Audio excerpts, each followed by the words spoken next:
Mwaramutse neza, njye nitwa Everman, mukurikirana kuri channel ya Everman TV show. Uyu munsi tugiye kuganira ku ijambo ryitwa umukobwa.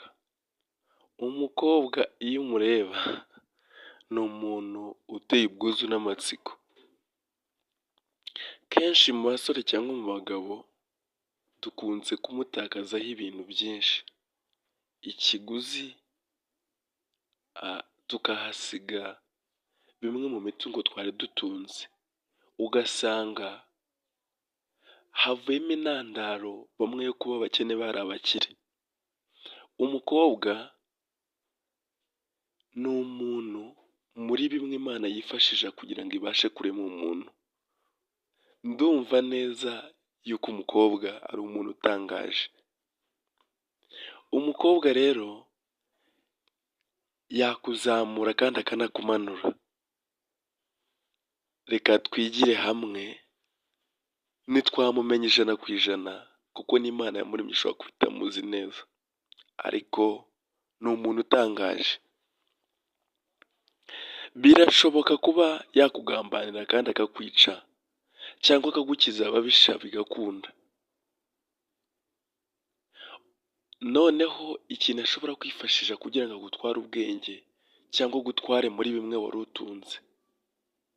Turareba ibintu bitanu bishobora kugukurura bikwerekeza ku mukobwa.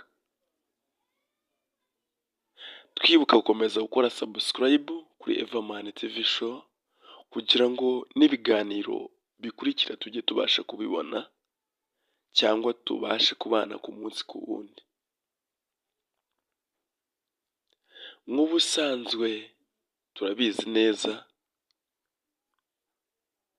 hari igikorwa gihuza abantu babiri, harimo ikintu cya mbere mu bintu bitanu tugomba kurebera ku mukobwa, harimo urukundo ushobora kumukunda rugatuma ushobora gutakaza ibyo wari utunze byose kugira ngo umuhonge cyangwa ubimuhe kugira ngo abashe kumva yuko ushobora kuba umukunda koko by'ukuri.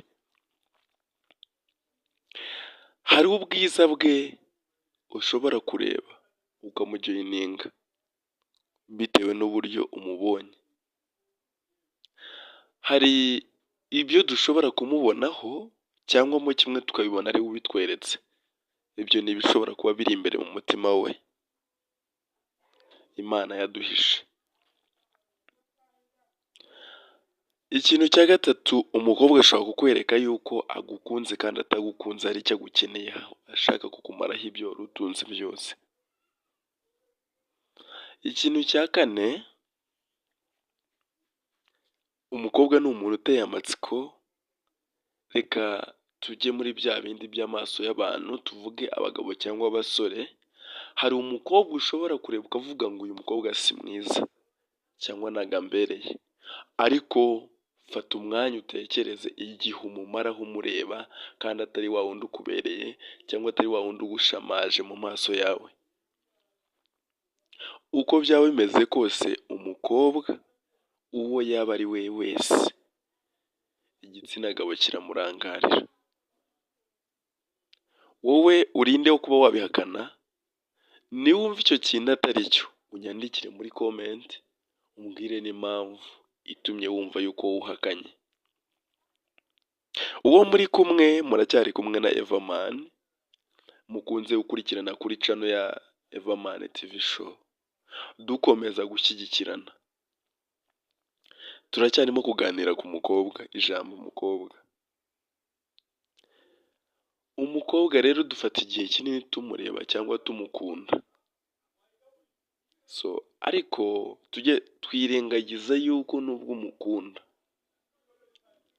wowe kugira ngo ahamye yuko agukunda ijana ku ijana biba bigoye. Ushobora gufata amezi 2 cyangwa 3 urimo kubwira umukobwa ngo uramukunda kandi we muri we atagukunda.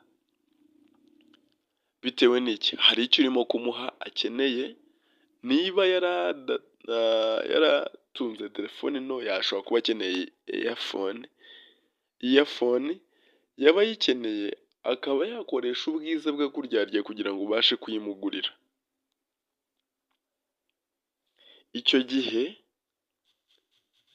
azakora uko ashoboye akwereke yuko ari intungane kandi yagukunda. Hari ibintu tujya tubona umukobwa niyo yaba atari kuri level yawe ubona yuko mudashobora kubana, ariko ushobora kumureba ukumva wamukunda. Sinzi uburyo nabasha kubivugamo.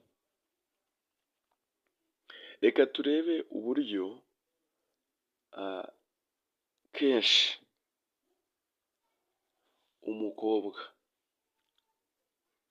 reka turebe ku basore, umukobwa cyangwa umusore ashobora, mugenzi wawe ashobora kukunyuraho akavuga ati nkeneye, mfite ikibazo cy'amafaranga runaka, birashoboka kuba wamwirengagiza ukumva yuko utanamubonye, ariko yaba ari umukobwa ubivuze, byibuze ikimenyetso cya mbere cyo kugukozaho intoki ze, ahubwo ushobora kumuhereza arenze ayo yari arimo kugusaba. Ibyo bivuze iki rero?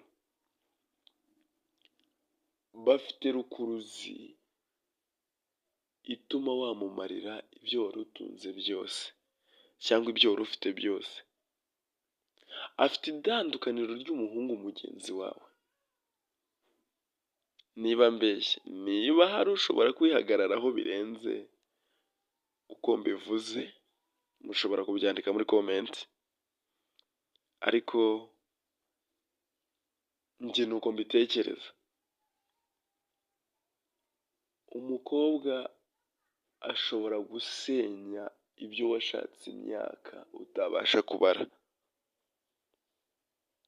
Akwijeje urukundo, umushyize mu mago, iminsi 3 birangiye agucitse. Aragiye, hari byinshi mugiye, ubwonko bwawe burangiritse, burapfuye. Kenshi tujya twumva abasore biyahuye, akiyahura bitewe n'umukobwa yakundaga. Uwo musore aba yarafashe igipimo cy'urukundo rwe rwose yari afite muri we, akarukunda wa mukobwa utumye yiyahura. Igihe cya kera numva kenshi nkunze kuvuga ngo abakobwa bashobora kuba baravutse 2000 kuzamuka, bashobora kuba ibyo bakeneye abahungu tutabifite. Akaba ari nayo mpamvu kenshi bagiye gushaka abasaza. Icyo wagihakana ashobora kuba yambwira ati shingiye kuri iki kintu ndagihakanye, ariko nzi neza yuko ariyo mpamvu. Rero abasore benshi bashobora kwiyahurira abakobwa, ariko ni abakobwa bakunda kwiyahurira abasore. Impamvu rero, impamvu ni uko umukobwa aguhereza urukundo ruringaniye, ataguhereza urukundo rwose ngo akwimariremo. Niyo mpamvu kenshi umusore yakwiyahurira umukobwa, ariko umukobwa ntiyiyahurire umusore. Umukobwa ni umuhanga. Imibereho yose Imana ifite uburyo yamuremye. Njya nkunze kuvuga ngo umukobwa Imana yamuremye bujura, kuko iyo tugenda muri Bibiliya dusanga yarafashe umugabo ikabanza kumusinziriza kugira ngo ibashe kurema umukobwa. Yafashe umugabo iramusinziriza, irema umukobwa. Icyo kintu niba ugitekereza cyangwa tucyumvaho kimwe, Imana ishimwe. Ariko njyewe ndabihamya neza, iyo aba atari bujura sinakabaye mutakazaho ibyanjye byose ndimo kumukunda, ejo ngo ampemukire nsigare amara masa nta n'icyo ngira. Ntabwo byagashobotse.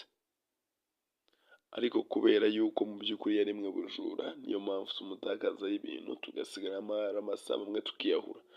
Ariko twakamenya uburyo tugomba kwitwara mu gukunda abakobwa cyangwa mu gukunda igitsina gore.